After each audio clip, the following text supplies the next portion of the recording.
चिड़िया और किसान। एक गांव में एक किसान रहता था। उसका गांव के बाहर एक छोटा सा खेत था। एक बार फसल बोने के कुछ दिनों बाद उसके खेत में चिड़िया ने घोंसला बना लिया। कुछ समय बीता तो चिड़िया ने वहां 2 अंडे भी दे दिए। उन अंडों में से 2 छोटे छोटे बच्चे निकल आए। वे बड़े मजे से उस खेत में अपना जीवन गुजारने लगे। कुछ महीनों बाद फसल कटाई का समय आ गया। गांव के सभी किसान अपने खेतों की फसल की कटाई में लग गए। अब चिड़िया और उसके बच्चों का वह खेत छोड़कर नए स्थान पर जाने का समय आ गया था।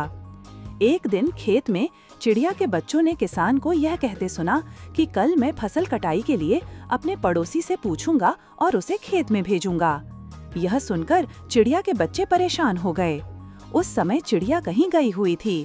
जब वो वापस लौटी तो बच्चों ने उसे किसान की बात बताते हुए कहा, माँ, आज हमारा यहाँ अंतिम दिन है। रात में हमें दूसरे स्थान के लिए यहाँ से निकला होगा। चिड़िया ने उत्तर दिया, इतनी जल्दी नहीं बच्चों, मुझे नहीं लगता कि कल खेत में फसल की कटाई होगी। चिड़िया की कही बात सही साबित हुई। दूसरे दिन किसान का पड़ोसी खेत में नहीं आया और फसल की कटाई न हो सकी। शाम को किसान खेत में आया और खेत को जैसे का तैसा देख बुदबुदाने लगा कि ये पड़ोसी तो नहीं आया। ऐसा करता हूँ, कल अपने किसी रिश्तेदार को भेज देता हूँ। चिड़िया के बच्चों ने फिर से किसान की बात सुन ली और परेशान हो गए।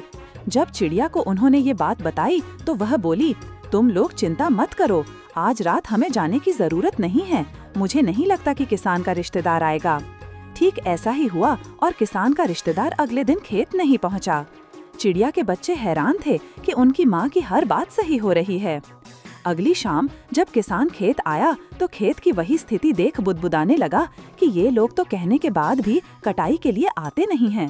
कल मैं खुद आकर फसल की कटाई शुरू करूंगा। चिड़िया के बच्चों ने किसान की ये बात भी सुन ली।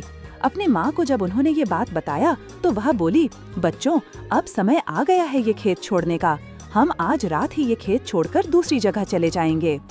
दोनों बच्चे हैरान थे कि इस बार ऐसा क्या है जो माँ खेत छोड़ने को तैयार है। उन्होंने पूछा तो चिड़िया बोली, बच्चों, पिछली 2 बार किसान कटाई के लिए दूसरों पर निर्भर था। दूसरों को कहकर उसने अपने काम से पल्ला झाड़ लिया था, लेकिन इस बार ऐसा नहीं है। इस बार उसने यह जिम्मेदारी अपने कंधों पर ले ली है, इसलिए वह अवश्य आएगा।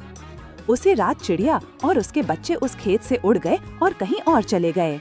सीख: दूसरों की सहायता लेने में कोई बुराई नहीं है, किंतु यदि आप समय पर काम शुरू करना चाहते हैं और चाहते हैं कि वह समय पर पूरा हो जाए तो उस काम की जिम्मेदारी स्वयं लेनी होगी।